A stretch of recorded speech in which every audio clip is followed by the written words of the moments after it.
안내 공지 하나 하겠습니다. 최근에 시공명리학이 유명해지면서 다양한 방법으로 시공명리학회에 참여를 원하시는 분들이 많아지고 있습니다. 따라서 참여 관련 사항을 여기에 정리해 드립니다. 첫 번째, 시공명리학 강의 자격을 얻으시려면 시공명리학회에 참여하셔서 공부를 하셔야 합니다. 그리고 학회에서 강의 자격을 인정받아야 합니다. 만약 이런 절차 없이 시공명리학 명칭으로 강의를 하면 법적으로 문제가 됩니다. 두 번째, 현재 시공명리학 명칭으로 강의할 자격을 가진 사람은 지금 강의하는 저를 제외하고는 안 계십니다. 따라서 만약 현재 시공명리학 명칭을 사용하는 강의는 시공명리학회 허가 없이 강의하는 겁니다. 시공명리학회를 강의하실 실력 있는 분들은 머지않아 유튜브로 인사드릴 것이고 강의할 예정입니다. 즉, 시공명리학 강의 권한을 가진 분들은 유튜브에서 인사드리고 강의하실 것임을 참조 바랍니다.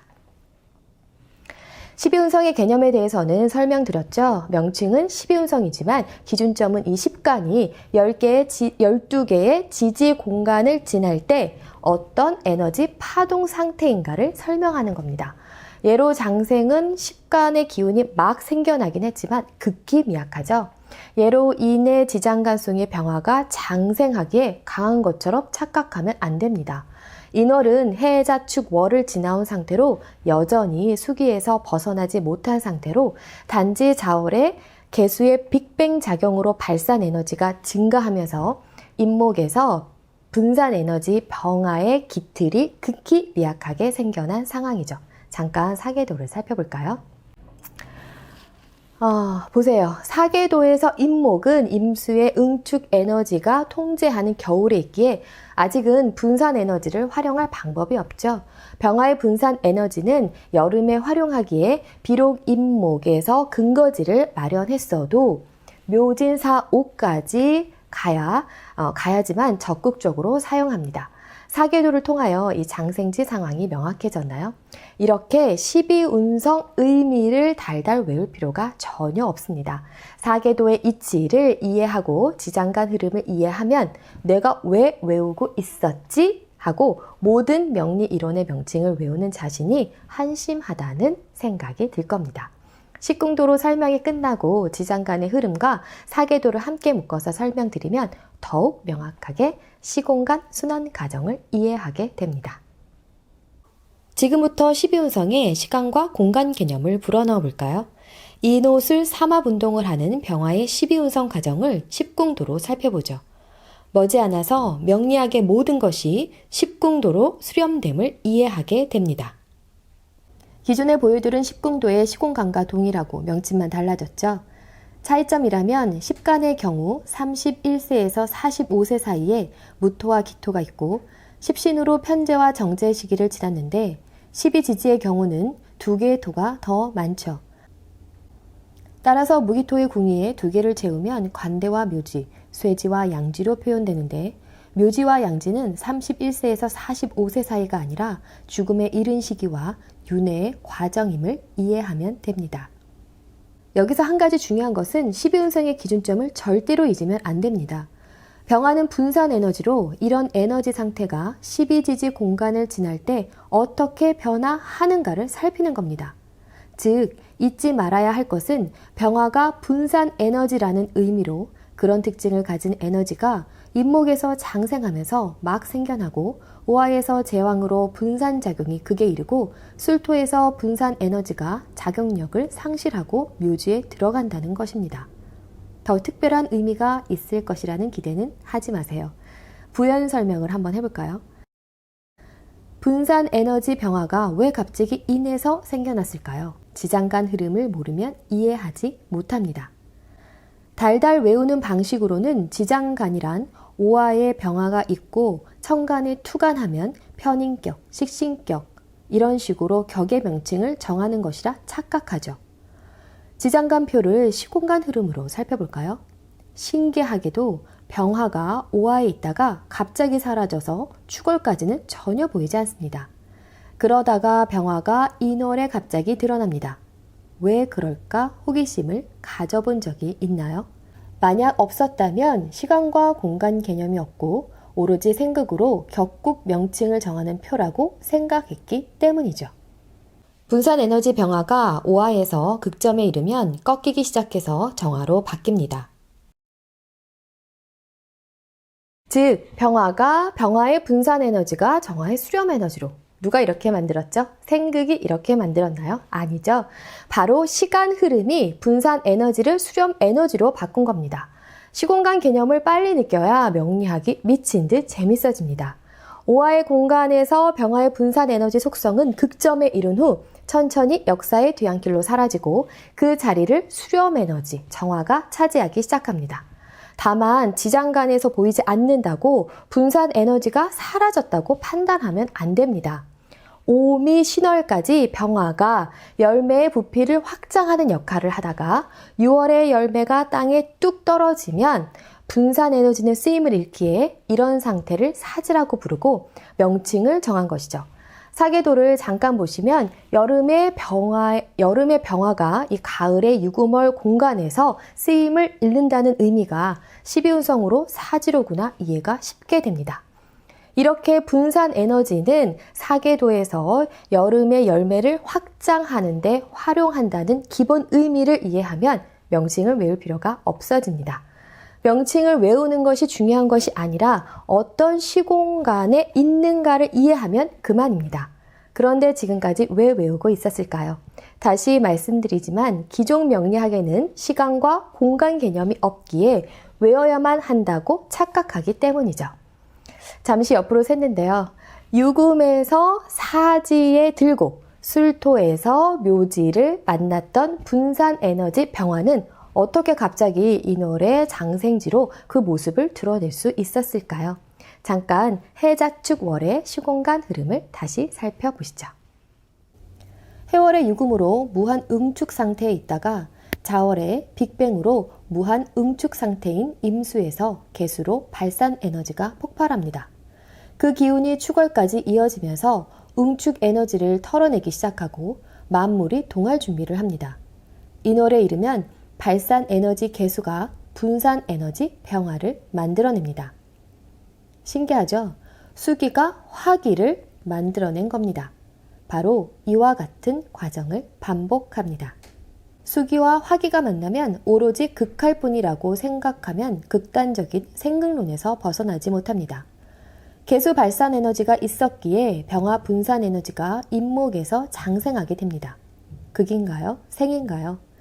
극 속에 생이 있고 생 속에 극이 있습니다. 세상은 이렇게 절대로 극단적이지 않습니다. 불교적으로 표현하면 산은 산이자 물이요, 물은 물이자 산이다 입니다. 12운성의 각각의 의미는 나중에 한가로 올 때 살펴보기로 하고요. 생학묘 중에서 묘지 개념을 병술간지로 한번 살펴볼까요? 동주묘라고 부르거나 병화가 술토에서 묘지를 만났다고 하면서 묘지 의미를 십신과 육친으로 국한하여 활용합니다. 예로 경일간 여성이 병술월을 만났다면 이 병화가 술토에서 묘지를 만나 남편이 묘지에 들어가 사망한다는 식의 논리입니다. 이것은 12운성의 육친을 활용한 것이지만 시공간 개념이 없죠. 앞으로 간지 구조를 매우 자세히 설명하겠지만 오늘은 간단하게 병술간지의 시공간 개념을 살펴볼까요? 이 병화는 천으로 시간의 에너지고 이 술토는 지로 공간, 물질, 육체, 환경을 적재하는 장소를 의미합니다. 신정무는 인으로 지장간 술토 공간을 다스리는 시간들을 의미합니다. 참고로 천지인에서 인을 지장간이며 사람으로 간주하는데 이것은 오해죠. 사람이나 생명체들은 모두 지에 포함됩니다. 바로 공간, 환경, 물질, 육체 부분이죠.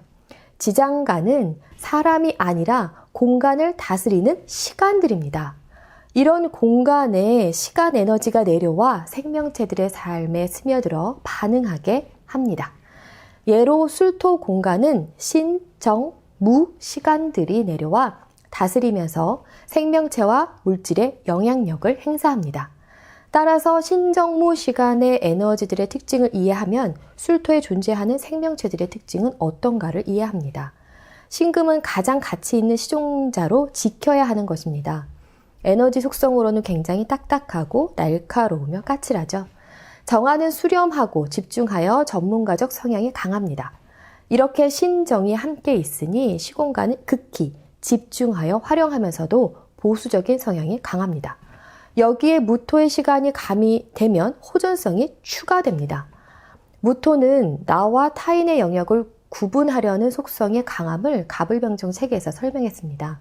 이런 시간들의 의미를 종합하면 술토는 시종자를 내부에 저장하여 지키려는 보수적인 성향을 가졌으면서도 내 것을 빼앗으려 한다면 전쟁을 불사합니다. 이런 설명들은 술토 지지의 특징을 살핀 것이죠.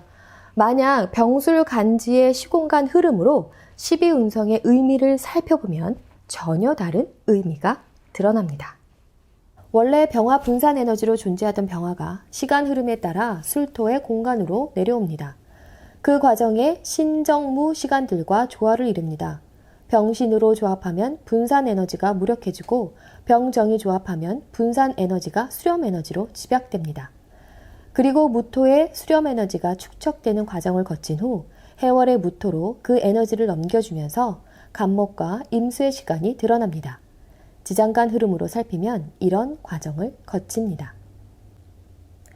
그렇다면 병화가 술토를 만나면 분산 에너지의 특징을 전혀 활용하지 못하며 정화가 병화의 분산 작용을 열 작용으로 바꾸어 축적하는 과정을 거칩니다.